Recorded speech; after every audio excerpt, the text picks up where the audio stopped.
सकाळी उठलो पाहत होतो नुसतं हे दगडाचे डोंगरच ना. अयो बाबा कोणी म्हणा भूकंप झाला आणि हे दगड जमिनीतून वर येऊन पडले रे बाबा. सलमान खान शर्ट कधी घालत नाही. सलमान खान नाही हैदराबादी अडका. या ठिकाणी सिग्नलला बघा कसं टेंट बनवलं गेलेलं आहे उन्हापासनं जनतेचं संरक्षण व्हावं यासाठी. आपल्या महाराष्ट्रात आहे का कुठं असं?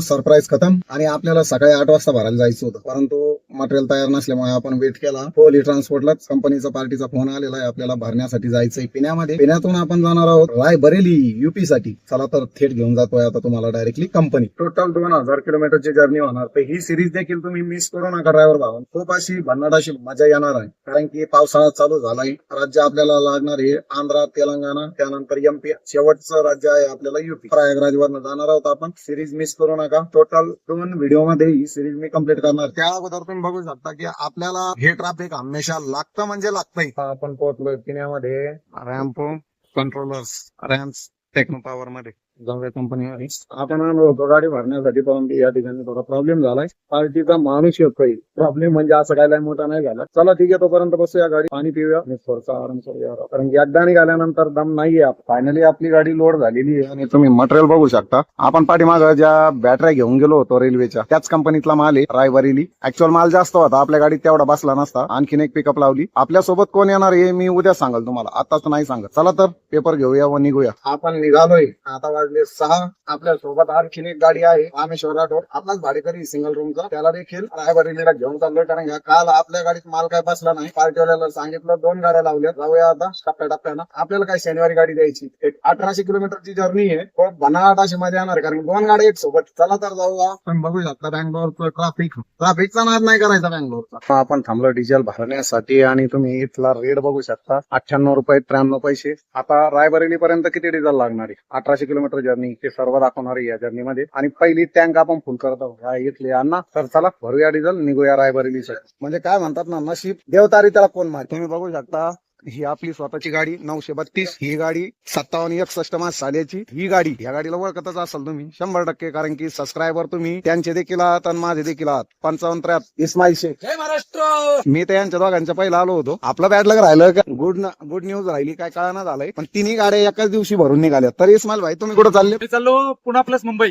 लास्ट कॅमेरा समोर मित्रांनो, तो माझ्यासोबतच रायबरेली चाललाय. सलमान खान शर्ट कधी घालत नाही. सलमान खान नाही हैदराबादी अडका. रामेश्वरची देखील गाडी भरून आली आणि इस्माईल भाई देखील भरून आलेले. तिघं भेटलो, चहा पाणी घेतली, डिझेल भरलेला आहे फुल, कारण मी डिझेल पंपावरच थांबलेलो होतो. असं बोलूया आपण, आता निघूया फास्ट मध्ये. तुम्हाला खरं सांगतो की ड्रायव्हरच्या लाईफ मध्ये आनंदाचे क्षण जे असतात ते खूप असे कमी असतात, परंतु ज्या टायमाला आम्हाला आनंदाचे क्षण भेटतात तर त्या टायमाला आम्ही असा एन्जॉय करतो. व्हिडिओत बघितलं की इस्माईल भाई आम्ही कसं हसून खेळून राहतोय. काय होतं माहितीये का, माणसासोबत काही येत नाही, बरोबर आहे का नाही? कधी काय होईल ड्रायव्हर लाईफ मध्ये सांगता येत नाही. त्यामुळं आज आहे, आज आपला जगून घ्या आपल्या पद्धतीनं, जस्ट त्याच्या पद्धतीनं, बाकी काय नाही. ते तर बोलली जेवण करा मामा, नंतर जाऊया. आपण सध्या काय प्लॅनिंग नाही, कारण की रात्रीचे 9 वाजायला लागले. एवढ्या लवकर आपण काही जेवत नाही, आपल्याला 10 10:30 वाजते जेवायला. बघूया आता, त्यांचं जर जास्त फोर्स केला तर जेवण करून निघूया जेवायला. इस्माईल भाईची फरमाईश. जय हिंद हॉटेल. पहिल्यांदा जेवतोय आपण या हॉटेलला. इथली चव कशी काय कशी. साऊथ लाईन जय हिंद हॉटेल. जय हिंद हॉटेल साऊथ लाईनला फेमस आहे ना. म्हणलं डबा होता पहिले, संपला म्हणलं. याला काय झालंय काय नव्हतं. आमच्या अर्षद खान हैदराबादी अडका. इस्माईल भाईला फुसका राईस, आपल्या भाषेत फुसका राईस, आपल्या भाषेत सरळ मित्रांनो वरण भात. चला खाऊया वरण भात आणि निघूया. आपल्या सर्वांचं जेवण झालेलं आहे. इस्माईल भाई गेली जिओला डिझेल भरण्यासाठी. आपण निघूया पुढे. आपण नमन चालणार आहे, ते फास्ट चालतात. रायबरेलीला जाताना आपल्याला लागणार आहे कर्नाटक, महाराष्ट्र, एमपी, युपी. तर जाताना गावा देखील लागणार आहे आपल्याला. आता आपण बँगलोर सोडले, शिरा लागल. शिऱ्यावरनं बल्लारीवरनं डायरेक्ट गुलबर्गा, अहमदपूरवरनं डायरेक्ट नांदेड, नागपूरवरनं तर तुम्हाला सगळ्यांना रूट माहितच असेल तरी देखील सांगतोय की नागपूरवरनं आपण सीधा जाऊया जबलपूरवरनं प्रयागराजवरनं रायबरेली शेवटचा स्टॉप. 1800 किलोमीटर. सिरीज कंटिन्यू बघा, खूप मजा येणार आहे. आपल्यासोबत आपला बायकोचा भाऊ रामेश्वर देखील आहे. थोडसा रस्त्यात आपल्याला प्रॉब्लेम झालाय. आपल्याला नाही, ही कर्नाटकची गाडी आहे. या दादांना प्रॉब्लेम झाला होता, गाडी बंद पडली त्यांची, हिट होऊन लॉक झालेली आहे. आपण काय करतोय, ते बोलले ते 3 किलोमीटर पर्यंत फक्त गाडीला टोचन लाव. आपल्या गाडीत तर माल जास्त आहे, मग रामेश्वरच्या गाडीत माल कमी होता. त्यामुळे आपण काय केलं, डायरेक्टली रामेश्वरच्या गाडीला गाडी टोचन केली. आम्ही दोघं देखील जातोय ती गाडी घेऊन 3 किलोमीटर पर्यंत. एक हॉटेल आहे, हॉटेलवाल्याचीच गाडी आहे. ते बोलले कुरकुरे फारकुरे सगळे गाडी मध्ये. म्हणलं ठीक आहे, जे काही असेल तुमचं ते घेऊन जातो तुम्हाला काय बोलतो. कारण की शेवटी ड्रायव्हरच्या कामाला यायला पाहिजे. हे आपल्या बाईकचा भाऊ रामेश्वर. आपण आलोय रिव्हरच्या ब्रिज जवळ. हा सरळ जातोय गुलबर्गा साईडला आणि इकडे पाठीमागे चाललाय तो म्हैसूरला. हा इकडे चाललाय मुंबई 4 नंबर हायवे. आणि त्यानंतर इकडे जो चाललाय आपण अलीकडच्या साईडला उभा आहे. पलीकडे जायला जरा भीती वाटते कारण गाड्या चालू आहे बघा. तर इकडे चाललाय तो बँगलोर साईड. चला अभी तो मंजिल बहुत दूर आहे भाई लोक. तर आपण पोहोचलोय आंध्रामध्ये. रात्री रामेश्वरला भरून यायला उशीर झाला होता, त्यामुळे आपण सकाळी 6 वाजता झोपतो. आता म्हणजे 9 उठलोय. आता आपण निघूया प्रवासाकडे. आणि इकडं शेतकरी शेती काम करताना बघा आपल्या आता महाराष्ट्रात कपाशी वगैरे सर्व पीक उशिरा आहे कारण की पाऊस नाही. पाऊस आत्ताशी आपल्याकडे चालू झाला, एकदा गायब झाला. तुम्ही बघू शकता वातावरण सकाळचं आणि आजचं सूर्योदय आंध्रामध्ये झालंय. चला तर निघूया. आपण आहोत मंत्रालयाच्या आसपास. निघूया आता डायरेक्ट गुलबर्ग्यासाठी. आपण निघालो होतो काल संध्याकाळी 8 वाजता बँगलोर मधनं. आता आपण कुठं आलो आपल्याला काय कळा नाही. गुगल मॅप कडून बी घेऊन जाता राव. जाऊ गडी बा कायच कळायला तयार नाही. एक तर सकाळी 6 वाजता झोपलो, 9 वाजता उठलो. रात्री काय समजलं नाही काय नाही. सकाळी उठलो पाहत होतो नुसतं दगडाचे डोंगरच ना. अयो बाबा कोणी म्हणा भूकंप झाला आणि हे दगड जमिनीतून वर येऊन पडले रे बाबा. काय मोठे दगड रे. इकडं साऊथ लाईन मध्ये ना तुम्हाला मातीचं डोंगर नाही, दगडाचे डोंगर दिसतात बरं का. आणि असले दगड आहे ना एका माणसाला सुद्धा उचलणार नाही एवढे दगडाचे डोंगर. भावांनो इकडं साऊथ मध्ये पिरामिडला खूप असं महत्व आहे. तुम्हाला प्रत्येक चौकात या पिरामिड दिसतील बघा. तुम्ही बघू शकता. आपण पोहोचलोय आता मंत्रालयामध्ये. मंत्रालय हे ठिकाण आंध्र प्रदेश मध्ये. मंत्रालयामध्ये कोणत्या तरी स्वामीजींचं मंदिर आहे आंध्रामध्ये. त्या स्वामीजींना खूप मानल्या जात. त्यामुळे तुम्ही बघू शकता या ठिकाणी गर्दीच गर्दी आहे.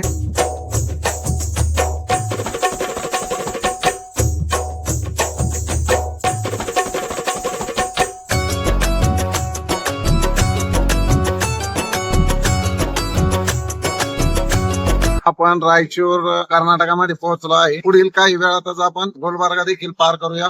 Raichur clean city. या ठिकाणी सिग्नलला बघा कसं टेंट बनवलं गेलेलं आहे. उन्हापासनं जनतेचं संरक्षण व्हावं यासाठी. आपल्या महाराष्ट्रात आहे का कुठं असं? असेल तर कमेंट नक्की करा की ह्या शहरामध्ये या ठिकाणी आहे. आपण जेव्हा थांबलो पण या ठिकाणी सगळा राईस आणि अंडे. पलीकडे मिरची भाजी. तर बघूया आता रामेश्वर पितोय पाणी. त्याचं पाणी प्यायचं झालं का मग बघूया काय खायचं त्याला. तेच आपल्याला पण खावं लागेल. आपला नाश्ता पाणी नाही म्हणतात ना, जेवणच केलं आम्ही दोघांनी रामेश्वर आणि मी. तर जेवण वगैरे झालेलं आहे आणि आपण पुढच्या प्रवासाला तिथे निघालोय. पुढचा टप्पा आपला येणार आहे. आता आपण डायरेक्ट गुलबर्ग्यात थांबणार आहोत. मस्त असं वातावरण बनलेलं आहे आणि बघा की रोडचं काम कसं सुंदररित्या असं बनवलं गेलेलं आहे का महाराष्ट्रात खड्ड्यात रस्ते का रस्त्यात खड्डे तेच कळत नाही. असं तर आपला समृद्धी महामार्ग पण बनवलेला नाही. म्हणायला सिमेंट रस्ता आहे पण गाडी एकदम स्मूथ चालायला लागली. आपण टाकी फुल केली होती बँगलोर मध्ये. एका टाकीमध्ये आपली गाडी आली गुलबर्ग्यापर्यंत. 10 किलोमीटर गुलबर्गा बाकी आहे आणि आपण आता आपल्या गाडीत बसलोय 350 रुपयाचं डिझेल. आपण पोहोचलोय गुलबर्ग्यामध्ये. आता पुढचा स्टॉप असेल आपला हुमनाबाद नंतर अहमदपूर म्हणजे महाराष्ट्र. 1.5 घंटा लागेल साधारण. दिवस ढाळाय पण आपण आपल्या महाराष्ट्रात आलो याचं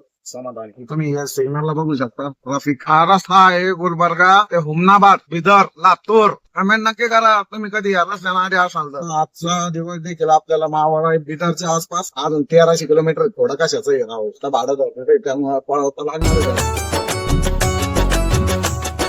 वाजलेत रात्रीचे 9 आणि आपण पोहोचलो आहे गीर मध्ये. तिथून अजून तर वळखा आपण कोणत्या ठिकाणी आहोत. बुवाचं पार तोंड सुकलंय हो. काय करावं. मुदखेड म्हणजे लांबेरच्या हिंगोली रोड. रात्री खूप झोप येत होती आमच्या या लहान्या बाळाला. या जवळपास आहे ना त्या उदगीर पासून पुढे झोपीत गाडी चालवली मित्रांनो. वरती बघू शकता आज सूर्यदर्शन अवघड आहे बरं का. कारण आभाळ वातावरण, ढगाळ वातावरण. आभाळ नाही. इंडियन ऑइलचा पंप. आणि तुम्हाला एक खास दाखवायचंय. जर तुमच्या 2 गाड्या सोबत असतील म्हणजे माल कोणाचा देखील असो पण माल महत्वाचा असतो. आपण भरून नाही देऊ शकत. त्यामुळे गाड्या आहे ना शक्यतो जॉईंट लावायच्या जेणेकरून चोर मध्ये घुसू शकतो प्रवासाला. आणखीन प्रवास खूप बाकी आहे आपला.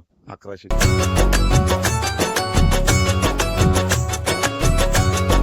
हा रस्ता आहे नांदेड, यवतमाळ, नागपूर साईडचा. इकडं कसं जंगल.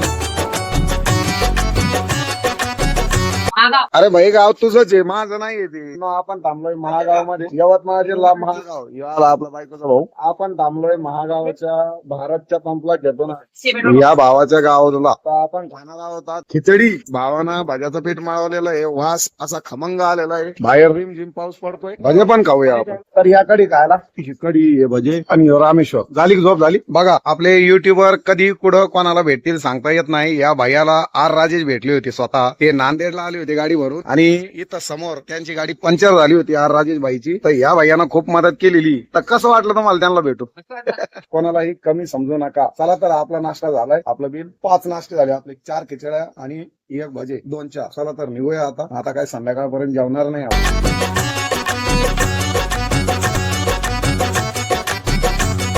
यवतमाळच्या पुढे निघालो ड्रायव्हर भावांना. कळंब मध्ये, कळंब जवळ डिझेल भरतोय आता. जवळपास 3री टाकी लागली आहे. अजून किती टाक्या रायबरेलीपर्यंत. हा आहे आमचा यवतमाळचा भैया. काय करते बे तू? हे बघा ड्रायव्हर भावांनो, यवतमाळ पासून नांदेड पर्यंत जवळपास फुल पाऊस चालू आहे, आणि आपण कळंबच्या पुढे निघालोय. आता काही 100 किलोमीटर एक नागपूर राहिलंय आपल्याला. तिकडं पावसाचा थेंब नाही. काय रे बाबा पावसा असा का करतो? ये की उभ्या महाराष्ट्राला असं धुवून काढ की सगळा शेतकरी राजा माझा सुखावला पाहिजे. एकच गाणं निघलं पाहिजे तोंडातनं. हा कळालं तुम्हाला कोणतं? शेतकरी राजा रे. लागले का शेतकरी राजांनो माझ्या? लागले का शेतीच्या कामांना? लागा पाऊस चांगला पडलाय. आता इकडं पाऊस होऊन गेलेला आहे ड्रायव्हर भावांना. तुम्ही शेताय ना बघू शकता. आणि थोडाफार पाणी गेलंय बरं का. बाकी काय नाही. वल्ले नाही बा, लेट आहे पर थेट आहे. पावसाला फक्त म्हणा आषाढाच्या महिन्यात गायब होऊ नको, कारण खूप गरज आहे. चला आपलं थोडं राहिलंय अजून 100 किलोमीटर नागपूर. मग नागपूरला आपण सरप्राईज आहे. नागपूरला देखील गेल्यावर तुमच्यासाठी, की नागपूरला गेल्यानंतरच सांगाल मी तुम्हाला की सरप्राईज काय आहे. सरप्राईज अगोदर सांगितल्यानंतर ते सरप्राईज राहत नाही मित्रांनो, बरोबर आहे का नाही? चला तर जाऊया नागपूर. तुमचं सरप्राईज खतम, कारण की आपण ऍक्च्युअली इकडं हैदराबाद रोड आहे, आपल्याला इकडे जायचंय. परंतु आपल्याला हे दुकान दिसलंय. आपल्या रामेश्वरकडे गॅस बाटला आहे. थोडासा प्रॉब्लेम झालेला होता त्या गॅस बाटल्याला, त्यामुळे आपण डायरेक्टली दुकानात आलोय. गॅस बाटला रिपेअर करून घेऊया. अरे भाऊ, हे आमच्याकडे आले आहे गॅस भरवाले. आता आमची गॅस आहे सावनी हायवे रोड पुलियापाशी. दुकानाचं नाव सांग. चालू करू. गॅस बंद झाल्यापासून जरा अवघड झालंय. 250 रुपये किलोना भरून भेटलाय आपल्याला. आपल्या त्या बाटल्यामध्ये 2 किलोच्या बाटल्यामध्ये अर्धा किलो गॅस होता. मग आता 1 किलो 600 ग्राम बसला ड्रायव्हर भावांनो गॅस 400 रुपयाचा. म्हणजे बघा 1000 रुपयाच्या टाकीची लोक किती पैसे. धंदा आहे माईचे धंदा आहे भाई. हा जो सरळ रस्ता चाललाय तो चाललाय नागपूर. आपण लेफ्ट घेत आहोत. आपण चढत आहोत आता मुंबई कलकत्ता हायवे. नागपूर बायपासला आहे सध्या आपण. कमेंट नक्की करा पाऊस आहे का तुमच्या गावाकडे. तर इथं या महिंद्रा जितो मध्ये फिल्टरचं पाणी आहे ड्रायव्हर भावांनो. आपण फिल्टरचं पाणी घेऊया पिण्यासाठी, त्यानंतर निघूया पुढे. हे काम एमआयडीसी आहे, आणि आपण सध्या आहो मुंबई कलकत्ता नॅशनल हायवेला. पूर्ण रोडचं काम चालू असल्यामुळे वाहनांची थोडी गर्दी झालेली या ठिकाणी.